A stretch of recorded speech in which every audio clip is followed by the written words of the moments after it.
for the record. Ma'am and sir, please introduce yourself for record purposes. Thank you. Good afternoon. I'm Leopoldo Casipit from City Accounting Office po.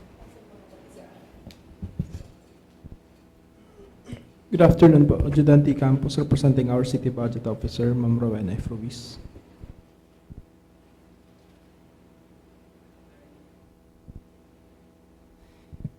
Good afternoon, Your Honor, and good afternoon, Ma'am, Sir. I'm Christopher Molina from City Legal Office. Magandang hapon po sa lahat. Aileen Rabadon for the City Legal Office. Magandang hapon po sa lahat. Miguel Sison from City Tourism Office. Good afternoon and honors. Magandang hapon po sa ating lahat. Wilson Campo po from Market and Cemetery Office. Thank you. Good afternoon, Your Honors. Anton Perez. So, Madam Chair? Yes, May I be recognized? Vice Mayor. So, Madam Chair, in behalf po of the committee, as a resource speaker, first and foremost, nagpapasalamat ulit ako na may hearing ulit tayo ngayon. Hopefully, this would be the last. Kasi before we pass an ordinance, we have to make sure na maayos po ang lahat.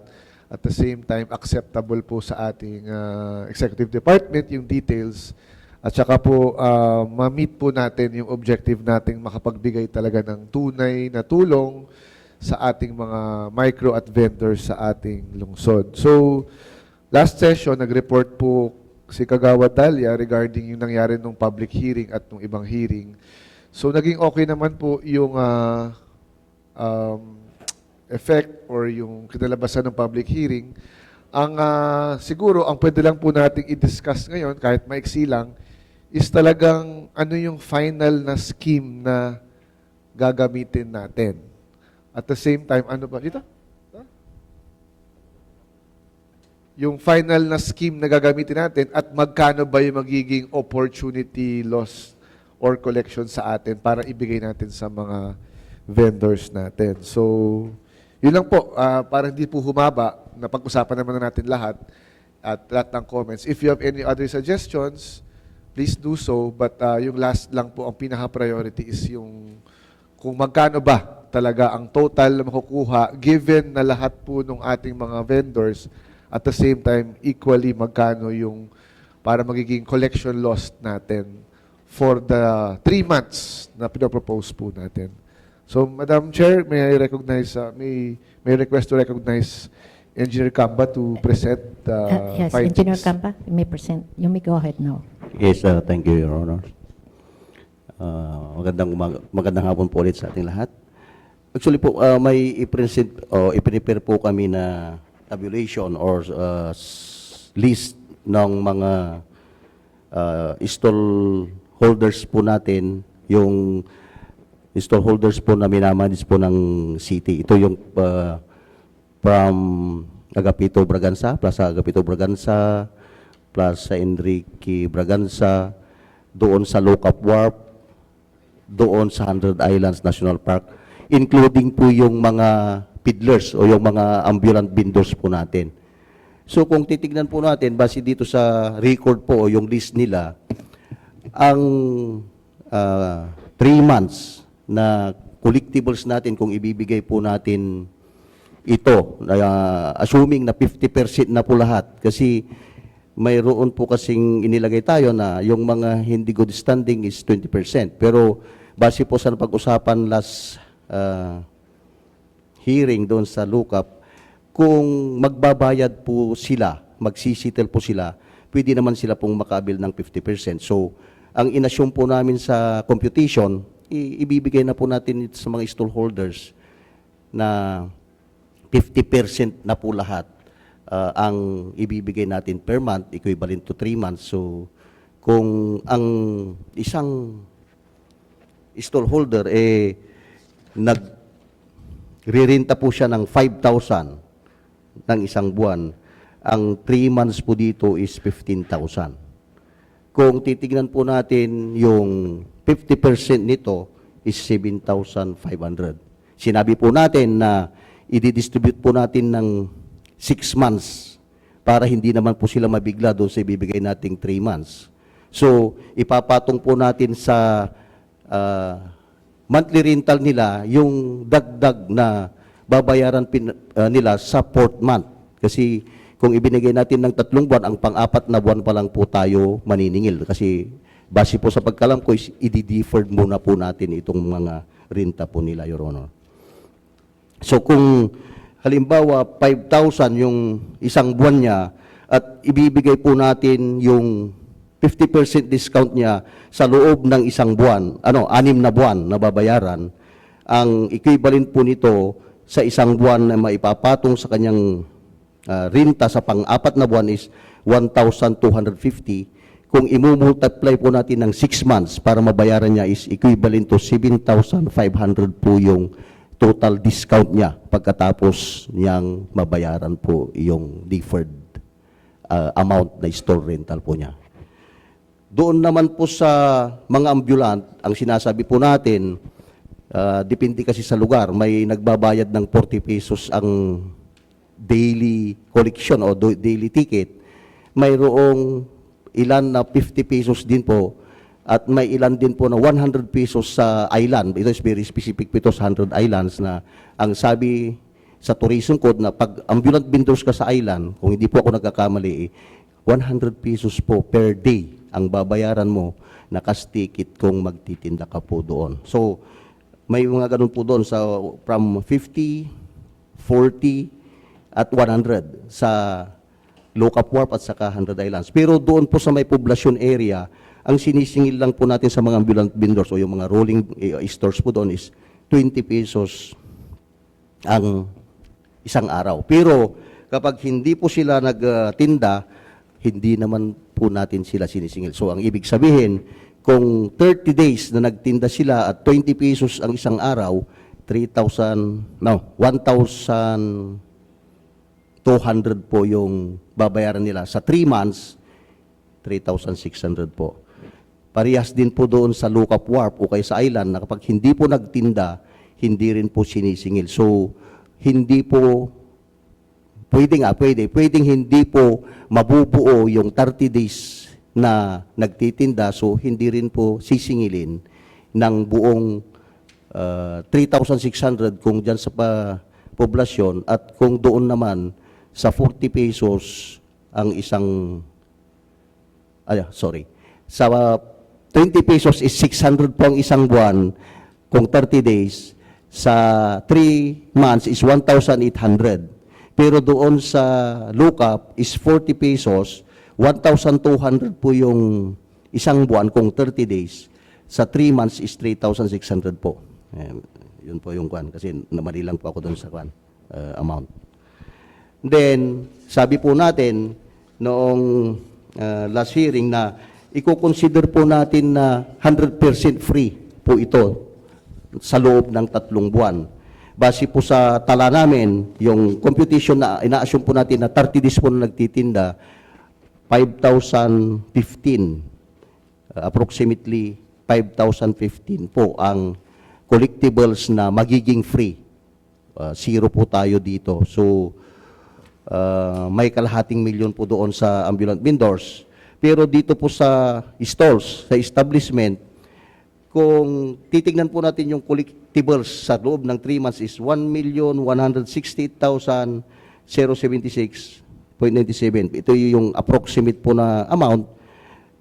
Kung i-discount po natin sila ng 50%, 584,038.47 ang loss po natin. So, sa kabuuan, kung titignan po natin, nasa 1,099,738 or approximately 1.1 million po yung loss po natin sa loob ng 3 months, Your Honor. Yun lang po. Thank you. Madam Chair. Sir, 2 questions. Doon po sa ambulant vendors, tama po ba? We assume na 30 days po yun. Meron po ba tayong data na more or less doon sa 100% nating number of ambulant vendors? Ilan po doon, di ba, 100%.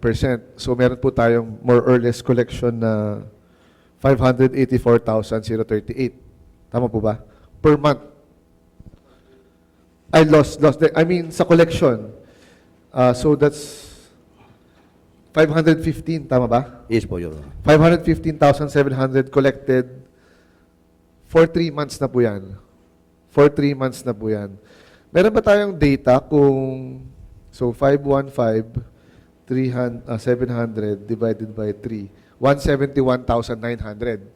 Meron ba tayong data na doon sa 171,900 na expected, ilan po yung nakukuha natin talaga? O depende talaga yon? Yes, Your Honor. Actually po, ang direct na nangungulikta po kasi dyan sa lookup is si Sir Mike. Pero expected ko naman po na hindi naman po talaga nakukulikta yon dahil during rainy season o yung kung Mahina. natin, tag-ulan na po, marami po talagang hindi nagtitinda rin sa mga ambulant. Okay. So, ang tinitingnan ko, hindi ko alam kung malapit po ako doon sa approximate tansya, mga 50% po siguro ng 515. Baka yun din po yung, ano ba, hindi po, yung amount po na, kung hindi po sila magtinda, baka ganun po. So, yung malapit po dito is, mga nasa, mayroon kayo 300,000, Sir Mike, na nakukulikta sa isang taon. Baka langanin pa, no? Sa isang buwan, Sir Mike, mga magkanong more or less collection na? Actually po sa ating mga collection, gaya na banggit ni Engineer Camba, during rainy season talaga, kukunti lang talaga ng titinda.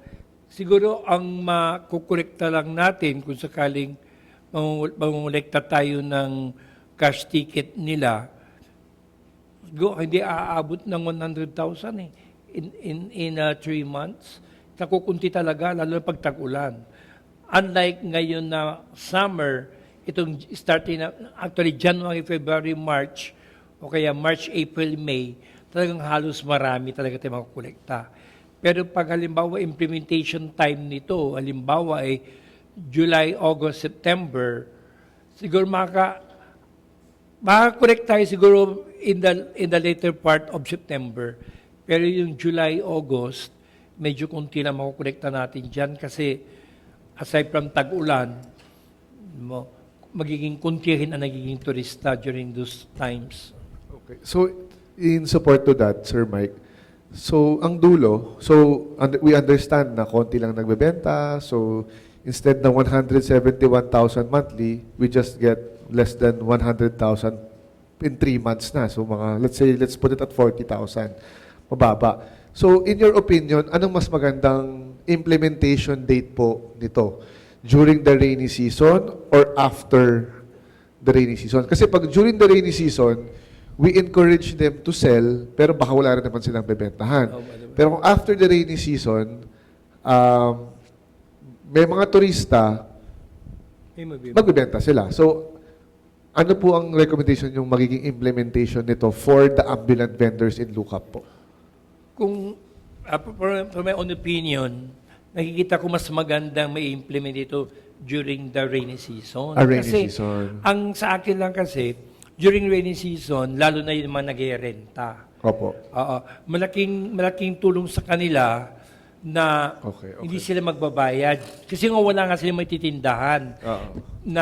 Pero pag sa ambulant, talagang pwede kahit dahil hindi sila nag-rent na monthly.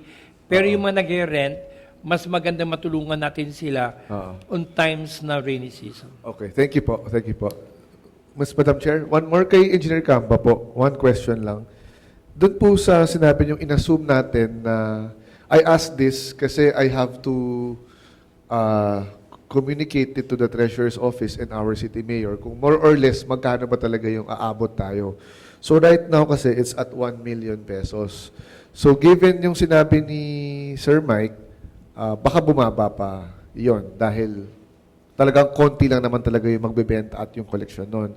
Doon naman po sa stalls, Engineer Camba, may I know roughly yung estimated percentage ng ilan ba? We assume kasi na lahat 50% eh. 'Di ba? We assume. Ilang percent po ba yung currently walang arrears doon sa ating kahit na estimate lang po, parang 30-70 ba or 40-60 para we could make a rough estimate kung magkano ba ang magiging opportunity loss natin dito. Kasi clearly, hindi siya magiging 1 million talaga. Yes, Your Honor.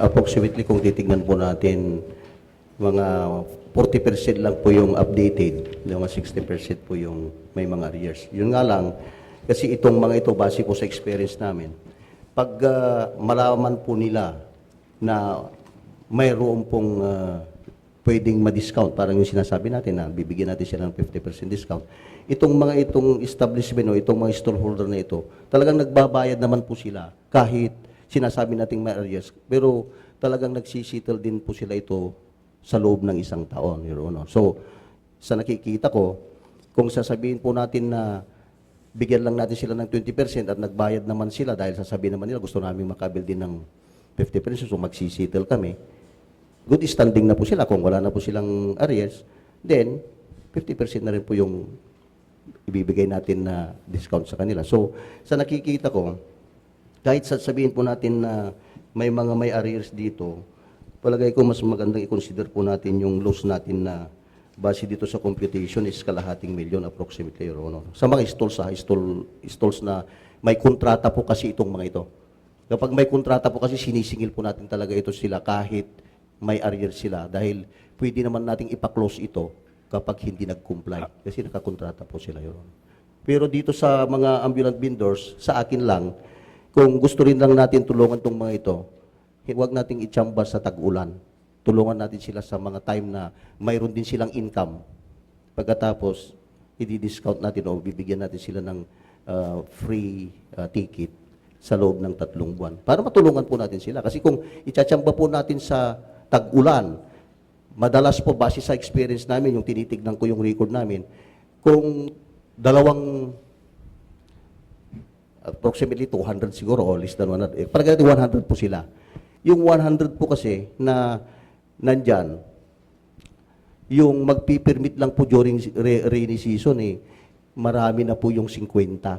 Baka 40, ganun lang po. O mas kunti pa. Ang ibig sabihin po talaga, hindi po sila talaga nagtitinda, Your Honor. So, pag wala pong activity doon at itsamba po natin, correct naman na wala tayong sisingilin, the same time, wala tayong i-discount. Hindi natin sila natulungan, Your Honor. Yun lang po yung nakita ko. Yun nga po yung Yeah, isang dilemma ko rin. But anyway, siguro pag-usapan kung pareho naman pong tama. Pareho naman pong tama kung paano lang natin i-presenta. Doon ba sa panahon na nahirapan sila pero walang turista or doon sa panahon na kumikita sila, nakita para mas maramdaman nila. Pareho naman pong tama po. Yes, sir. Ay, sorry. Sir, yung mga may ayers ngayon dyan, na actually, after our first yung public hearing, marami na po nagbabayad. Talaga? Kasi they look forward na makaka-avail sila Oo. doon sa mga discounts. Kasi nga, kung may ayers sila, hindi sila makaka-avail. Yeah. And they are looking forward for the 50% discount sa last part. Yeah. No, kaya, actually, right after ng hearing natin, may nagbayad agad ng 12,000 na. Oh, wow. Okay. Kaya sa ngayon, marami na pong nagbabayad and magandang senyales kasi talagang nakikita nila na makakatipid din sila pag i-apply po natin itong program. Actually, that was one of the objectives of the ordinance nung napag-usapan natin sa first hearing na maengganyo ding magbayad yung ating mga clients or mga vendors. So at least na I'm happy na namimit rin natin yung objective na yun. Secondly din, siguro this is also an opportunity na at least malista nyo na po kung sino po yung mga maayos na kausap na vendors at updated sila sa mga benefit na pag hindi sila registered or hindi under contract, mas parang pag hindi sila naka-contract or nakalista sa LGU, less yung benefits nila. So, mas maengganyo silang magbayad, mas maengganyo silang mag-register para ma-claim yung benefits nila from the LGU. No further questions, Madam Chair?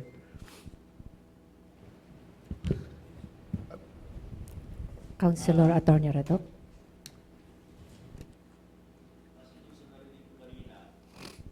Sabihin, mag-establish tayo ng 2 implementation period. Ayun nga.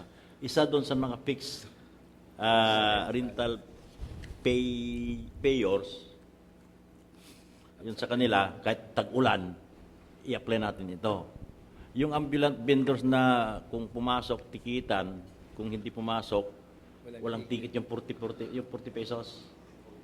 Iba ang period ng application nito. Implementation siguro doon sa period na malakas ang binta nila para maramdaman nila yung epekto. Kasi kung i-apply natin sa tag-ulan, wala rin silang benta, hindi pumasok, kahit hindi magbayad ng 40 pesos, okay yun eh.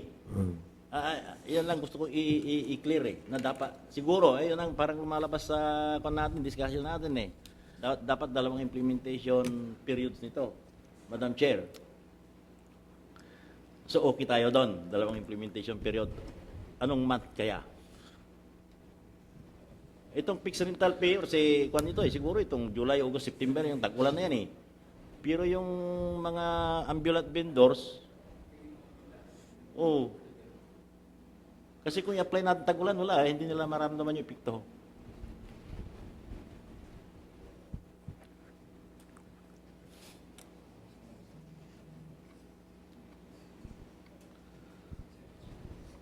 Engineer Camba? Yes, Your Honor. Actually, tinitingnan namin kasi nag-usap kami ni Sir Mike. Kung doon sa ambulant, siguro okay yung October hanggang December kasi yung time na yon marami na po silang pumapasok na nagbibinta na kasi lumalakas na po ang bintahan that time. Pero itong mga stall holder natin na nagririntayan talaga na kahit tag-ulan, yung tag-ulan po siguro, start natin kung okay na po tayo, July, August, September, o June, July, August. Okay lang din po siguro yun, Your Honor. Thank you. Madam Chair, isang observation pa. Gusto kong mag-clear tayo doon sa yung may mga arrears. May nakalagay dito, nakita ko.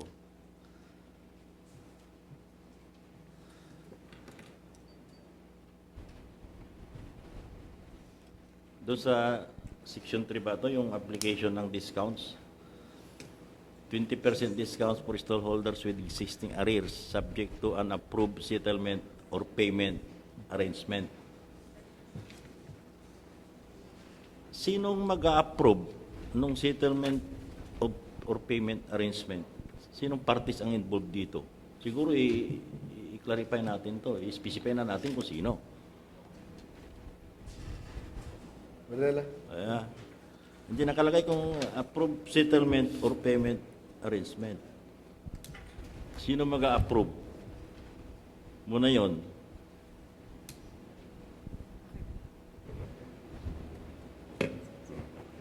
Yes, Your Honor. Actually, nasa amin kasi yung listahan ng mga kontrata nito. So, okay lang po sa office na po namin, Your Honor. Kasi yung mga kontrata, kami po yung may hawak ng kontrata. Kami po yung nakakamonitor ng status po ng mga establishment kung may arrears po sila o updated po May sila. mga permits din to, ano? May mga permit Meron, po. meron. Your Honor. Yes po. So, i-specify natin siguro dito, approve. At saka anong kwan? Meron ba tayong range? Yung arrangement na sinasabi dito? Ano yung arrangement halimbawa? Magbayad ako ng 20% ngayon, yung other part of the arrears, I will settle that in the period of ganon-ganon. Paano kung natin dito? Dapat, siguro may standard tayo dito, yung parang parameters. Saan yan, Marinela? Section 6? Doon po sa number 3, doon sa...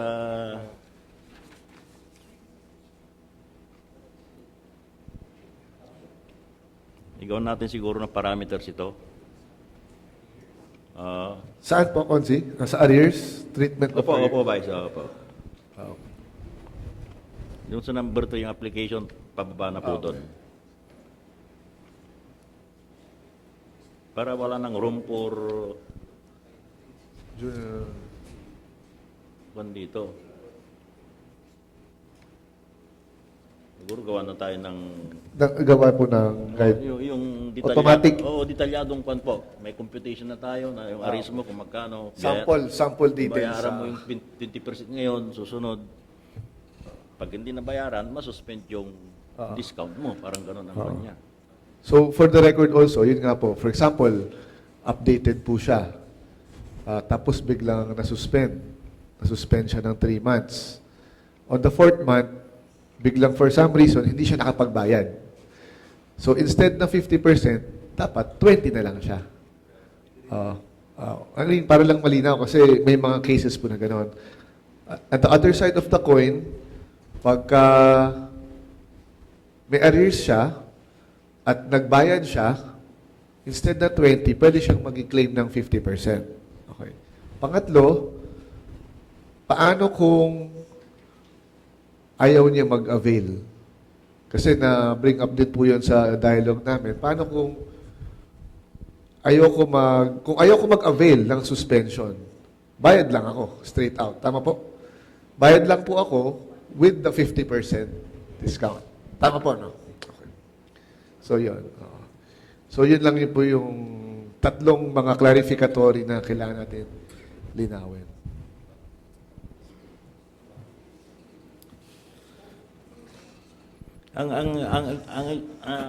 Madam Chair, kina Engineer tsaka, halimbawa kasi, effective na itong ordinansa na ito. Ako, si store owner, may aris ako. Halimbawa, 20,000. May aris ako, pupunta ako sa inyo, susulat ako, gusto ko mag-avail nung 20% o siguro 20% dahil may arrears ako eh. Opo. Paano ko isisettle yung arrears? Bayaran ko ngayon na lahat yung arrears magiging 50% ng discount ko o yung arrears ko na magkano sinabi ko 10,000 o 10,000 bago implementation nito pwede ko rin i-defer. Parang ganun ang ibig ko sabihin eh. Na-enjoy ko na yung 20% discount ko pero yung arrears ko paano ko isisettle? Parang gano'n eh. May pre-existing arrest na hindi pa settled. Madam Chair, as per ordinance, initially po, Councilor, parang we will treat the arrears separately. So, kunyari, may utang kang 20%, wala pong magiging amortization doon or wala pong magiging discounting. We will just be targeting the base rate of the rent for the 3 months na nag-suspend tayo. So, kunyari, may utang akong 10,000. So, masuspend ako ng 3 months. On the 4th month, babayaran ko yung 4th month at saka yung amortization ng 3 months na suspend. Pero, yung arrears ko, as is pa din. 20,000 pa din. Oo. Kasi parang in-avoid natin galawin yon kasi baka makomplicate pagka pinatong-patong natin. Pero, syempre, we want na magbayad sila. Pero, that will be another computation kasi kung bibigyan natin ng 20% discount yung 20,000. Parang gano'n. Initially, nakatanggal na po. Nakahiwalay. Yes, Sir Michael. Sir, ang suggestion lang po namin, no, since ang gagawin na lang po, bago sila mag-avail for the 3 months na i-discount natin, yung hindi sila magbabayad ng 3 months, dapat fully paid na sila doon sa hires nila para hindi tayo magkakagulo later in the computation. Yes po. Oo, kaya ganun. Actually, yung correction namin sa kanila, we coordinate with the market kasi karamihan, nagbabayad po sila sa amin. Pero they have yung kanilang permit at sa kanilang kontrata ay nasa market office. Kaya nagkakaroon kami ng coordination from the office kung sino na mga nagbayad, sino pang hindi, at kung magkano pa ang kanilang utang pa na dapat bayaran. Kaya ang mangyayari yan para hindi tayo, inisip ko kasi parang maguguluhan din tayo, na mas maganda yung paid na sila lahat. Kasi karamihan naman, kaya naman nila magbayad. Kasi with the purpose na makapag-avail sila, kaya magbabayad sila. Ngayon, ang gagawin lang siguro natin, no, yung 20% at 50%, kung after 3 months, yung 6 months na mabayaran, doon pa sila nabibitin, that's the time siguro i-apply. Yung 20 until 50. Pag wala talagang diretsuhan ang bayad nila, either be every 20th of the month kasi yun ang nangyayaring payment po ng ang mga nagrerenta sa island. Every 20th nagbabayad po sila, no? Kaya pero yung mga tinatawag nating yearly naman, first week of the month, yung mga month ay first week of the month dapat nakabayad na sila. Kaya siguro I suggest na si engineer, they have to prepare a separate contract na naka-attach ang ordinansa para isa-isa sila, alam nila yung mga binabayaran nila.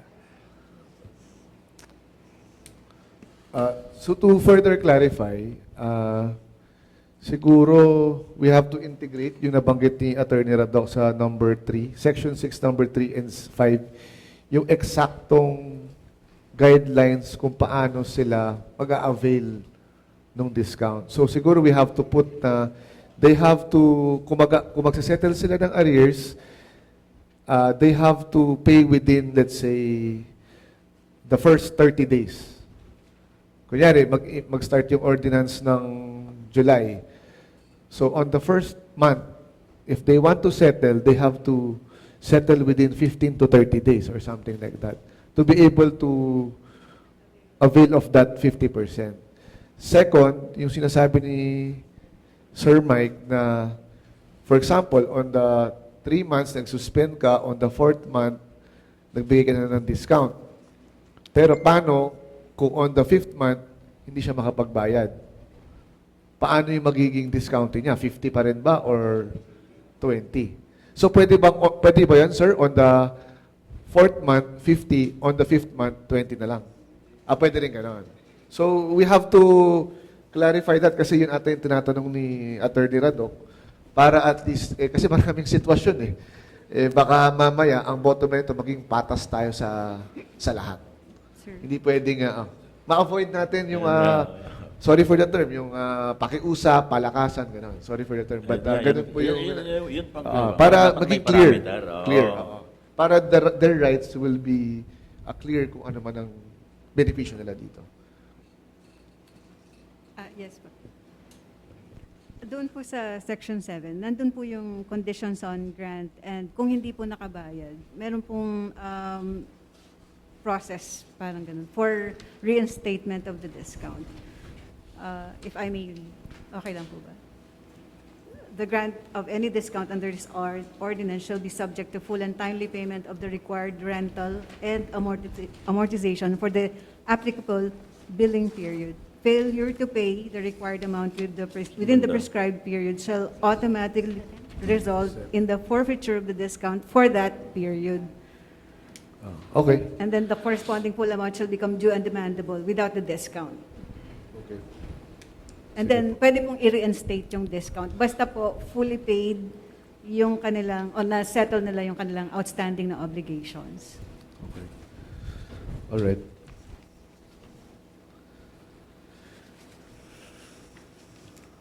Ito lang. Any more comments?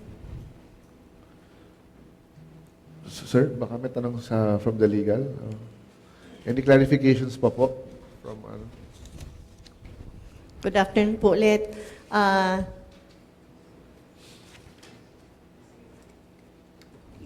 Wait lang.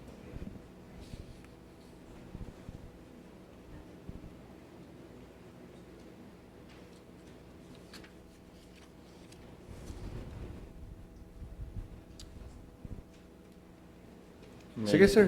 Ikaw na, sir. Ikaw na magsabi. Ikaw lang. Okay lang. Ano naman to? Free dialogue naman to, sir. Kahit na... Good afternoon, Madam Chair. Yung ask ko lang po dito sa payment po ng sa pagre-rent po ng mga ambulant po. Yung crabs po. Yung ibang crabs po is 50 yung nila. Yung bayad nila dili. Then yung iba is 100. Ano po yung pinagkaiba nung nila? Pero same lang din po. Engineer? Yes, Your Honor. Actually po kasi yung crabs na 50, sa warp lang po sila nagtitinda. Yes. Pero yung 100 po doon sa 100 Island, so Saya Island po. Kasi sa magkaiba kasi yung fees na kinukulikta sa island at saka dito sa warp. Base sa tourism code, Sabi kasi sa WARP, ang space na babayaran pag nandito sa WARP ka, space lang po yung halimbawa temporary. 50 pesos daily. Sa island is 100. So, yung collection amount, yung money, yung babayar nila is magkaiba, although parehas po ang product na ibinibinta. Yun po. Madam Chair. Councilor? Yung listahan kuan, engineer. May listahan naman tayo ng mga may arrears kasi may kontrata. Na-try ba natin i-age yung receivables natin sa kanila? Kung gaano nakatanda yung mga receivables natin sa kanila? Baka pwede nang i-write off. Yeah, actually po, Your Honor, lahat po ng mga stallholders natin, mayroong kanya-kanyang folder, may kanyang May ledger ka? ledger na kung updated ka, magkano ang arrears mo, may permit ka o wala kang permit. Yun. Kaya nasusulatan po yung mga yan dahil nachichik po namin kung may mga arrears sila. At naipapasara rin po namin sila dahil inire-request namin ng closure kapag hindi po sila nagko-comply. Yun po, Your Honor. Gaano nyo katagal? Halimbawa, may arrears ako. Kailan nyo pinapasara yung negosyo ko? Ilang taon na ako nagbabayad? May mga guidelines ba tayo doon? O 3 buwan di ako nakabayad, sara? Yeah, actually po yung kontrata, kung hihigpitan po natin yung kontrata, 2 consecutive months na hindi ka po nagbayad, pwede ka nang ipasara. Pero kung nagbabayad naman at may mga isang buwan lang na arrears, yan is kinukonsider po yan dahil kung ipapasara po yan, tatakbo rin po sila. At pag tumakbo sila, babalik din, wala pong sara. O, ganun po yan. Parang ang tinitignan po namin, kapag sinulatan po namin sila, magdidiman po kami, at nakiusap po sila at nakikita naman po namin na pwedeng tolerable pa, kinukonsider natin, or ang ginagawa po natin, inirekomenda po natin ng closure kapag humaba na, 2 months, 3 months, 4 months, ganun po. Ang magdi-decide po, Your Honor, is the Chief Executive kung isasara o hindi. Kasi siya po ang approve po doon sa request ng closure. Pag pinirmahan niya na isasara po natin. Hindi. Ibig ko sabihin, wala ba tayong talagang rule na pag hindi nakabayad, 1 buwan, warning. 2 months, warning ulit siguro. Tapos 3 months, sara. Para wala nang magdi-decide kung isara mo o hindi. Yeah, actually, Your Hindi Honor, yung sa 2 months pa lang dapat Oo. isasara na. Hindi, yun nga. Yun Yeah. ang, Pero kapag nagsulat ka ng demand letter yan at sabi mong isasara, nandun na sila. sa Either kay City Hall. congressman, kay mayor, nakikiusap na huwag ipasara. kasi nga wala tayong batas siguro Mayroon po kasi nandun ka sa kontrata eh. na nakalagay na 2 months, sara. Yes, nakalagay. Meron doon. Sabi niya, non-payment of store rental for the 2 consecutive months, automatic yan, close.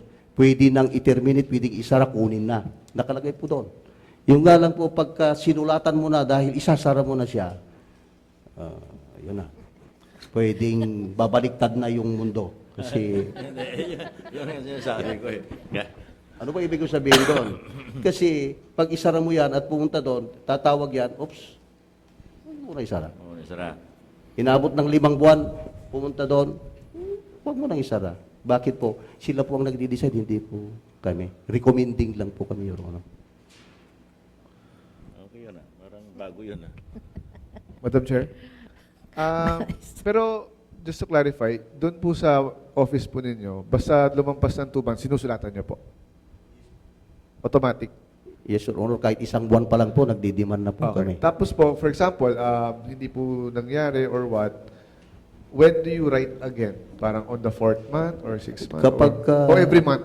Kapag ka 2nd month, pangalawa at hindi po nagbayad, sinusulatan namin at kung hindi pa rin po pinapatawag ko personally. Okay.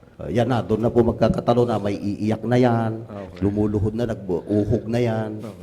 Kasi ganoon na po yung sitwasyon diyan na ayaw nilang may sarap pero ayaw nilang...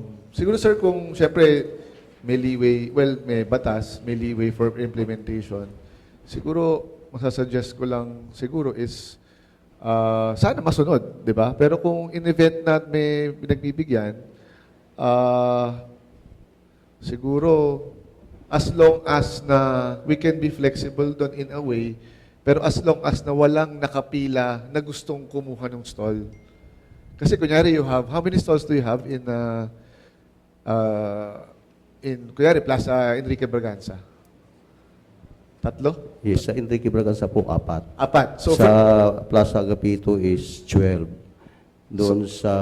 siguro, doon po tayo sa simple, sa 4. Kunyari 4. Yes, 3 po doon, good payer. Yung pang-4, may arrears.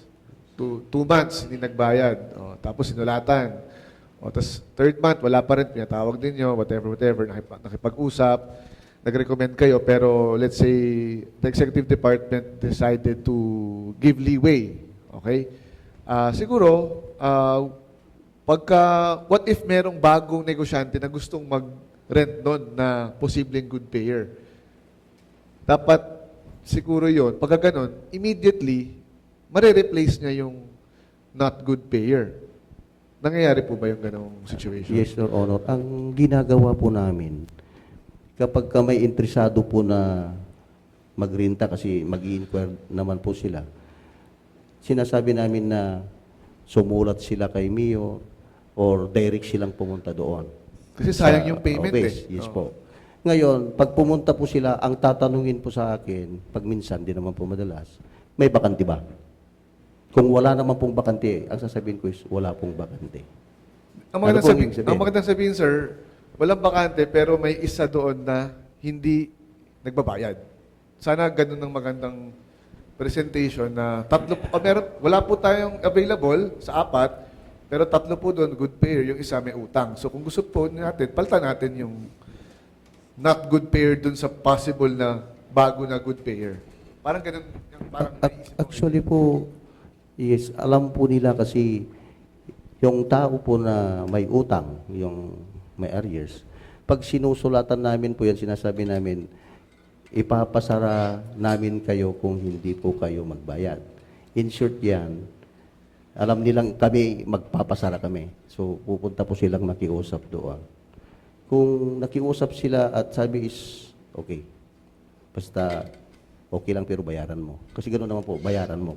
Ang pangako po kasi, napakahaba ang pangako, pero yung paggawa ng tama, kung sa pagbayad, medyo mas less. Ang dami pong nangangako na kahit pumunta sila kay Mayor, kay Admin, pero pagdating doon sa pangako na time na magbayad, hindi pa rin po natutupad. Mga ganun po yun. So alam po nila, kasi may report po kaming ginagawa, kaya nga inire-recommenda namin sila na ipasara dahil hindi na po sila nagbabayad. Ngayon, hindi pa rin mapasara. O di ba, paano mo i-award doon sa bago? Eh, hindi mo nga mapasara doon sa recommendation. O, di ba? So, yun po yung actual na kaso. Ito is kinikwento ko lang kung ano yun po na kaso. Yun ang realidad. Realidad po to. Realidad. So, anong magagawa namin? Sabi ko, wala naman akong power magpasara kung hindi nila aproban o hindi namin isasara. Pero pag inaproban po nila, isasara po namin. Kasi may isang business na ito is ginawa namin dahil nakakapikon. Hindi na namin pinahalam, pinasara ko. Tumakbo doon, pinabuksan. O di ba, parehas lang po yun. Na pasara mo, pabuksan, pasara mo. O di ba? Parang ang hirap naman po yun. Pero ginawa ko ito dahil nainis ako one time. Dahil sinisingil po namin puro pangako, okay naman, kasi nangangako, pero hindi nagbabayad. So, in short, sabi ko, kung hindi ka nagbayad ngayon, sorry, isasara ka namin. So, pinasara ko. Siyempre, tatakbo yan na makiusap, then, bakit nakasara o may utang? Okay, pagbigyan nyo, siyempre, babayad naman yan. O, di ba? Bubuksan ulit. From that, hindi rin ulit magbabayad. Yung kwento is, pabalik-balik lang po yan. Pero totoo naman, kasi napakahirap pong makipag-usap. Tama naman. Sa mga vendors. Yun po yung pinakamahirap. Well, that's the art to balance the law and to be lenient dun sa mga kababayan. The balance po talaga. Mahirap talaga. At least nangako naman. Understand naman both At least nangako na magbabayad. Mahirap sa inyo kasi, written. nangako na, gusto nyo to pa rin pa. Hindi na pwede yun. Anyway, sorry we're straying off the topic. Let's just, siguro, Madam Chair, we could, in the future, we could evaluate our economic enterprises kung paano ba. Kasi that is added income also to our city para magamit po ng ating gobyerno on how we are dealing with those things or collection schemes. So, siguro, do we have any other questions or suggestions? Siguro before we close lang, Madam Chair, gusto ko lang pong i-summarize yung napag-usapan natin. Nalinawan na po na more or less ang magiging collection loss natin dito is at the maximum of 1,099,000 and the minimum would be around 500. So 500 to 1 million. So it was identified a while ago na sa atin pong public stalls, ang suggestion ng incentive ay July, August, September, and then ang sa ambient vendors naman, October, November, December. So pag-aaralan po namin ito kung ito ba yung gagawin natin or isasabay na natin sila ng lahat ng July, August, September. Basta importante, huwag ka magkagulo. Baka mamaya, bakit sila July, ba't kami? Kasi baka magreklamo rin si public stalls na bakit sila during bakit sila September, October, November, December, kami July, August, September. So we will have to thresh out kung ano magandang gagawin po doon. So that's with regard to implementation. And then also with the title, I want to put on record na I think we should rename the title to, instead of temporary fee and rental relief measures, let's just put it as an incentive for the vendors. And then third and last, state ko lang po for the record yung naging medyo confusion nung public hearing para po in sync tayo lahat. Kasi ito na po, nag-agree po tayo na ang magiging system or scheme is yung first incentive is the suspension, second incentive is the discounting. So yung discounting is based on the base price of the 3 months na sinuspend. Yun po ililinawin natin. Na nagkamali ako nung una kasi when I presented it, ang nangyari ay discounting doon sa 6 months na implementation ng amortization, nandun ako nagkamali. So, nung public hearing, kinorekt ko naman yung sarili ko kasi baka mamaya ihabulin tayo nun na bakit ganito lang yung ayudang mabibigay or tulong na mabibigay. So, for the record, ang bottom line naman nito is there is more or less a budget kung magkano po yung pwede natin i-malos. So kung ang budget natin is around 1 million, we could do yung 3-month suspension. Pero if the budget will increase to 2 million, pwede natin i-implement yung sinasabing 6 months. Pero for now, based on what we have, doon lang po tayo sa 3 months. Suspension ng 3 months, amortize for the next 6 months. On the 4th month, 5th, 6th, for the next 6 months, you will be paying the base rate plus the amortization with the 50 or 20% discount po. Tama po, malinaw po para po, kasi baka mamaya may magtanong, at least 1 page po tayong lahat. Pag may problema, papasa ko na kay Kagawad dahil yung utang namin. Dahil nagkamali talaga ako nun. Pero at least na-clear po natin yun. So, Madam Chair, kung wala na pong questions, again, I would like to thank po from the Treasurer's Office, the Budget Office, and especially the Legal Office. Hopefully, we are able maayos po namin yung draft, and then under second reading, kung may corrections pa po tayo, and then third reading, dadaan rin naman po ito sa kay Mayor for approval. So, marami pong salamat sa pag-participate. Sana po maging maganda at matapos po yung layunin ng ordinansang ito. Madam Chair, I move to adjourn our committee hearing. Maraming salamat po sa pagpunta at sana I hope na malinaw po ang ating mga discussions patungkol po dito sa ginagawa po nating ordinansa.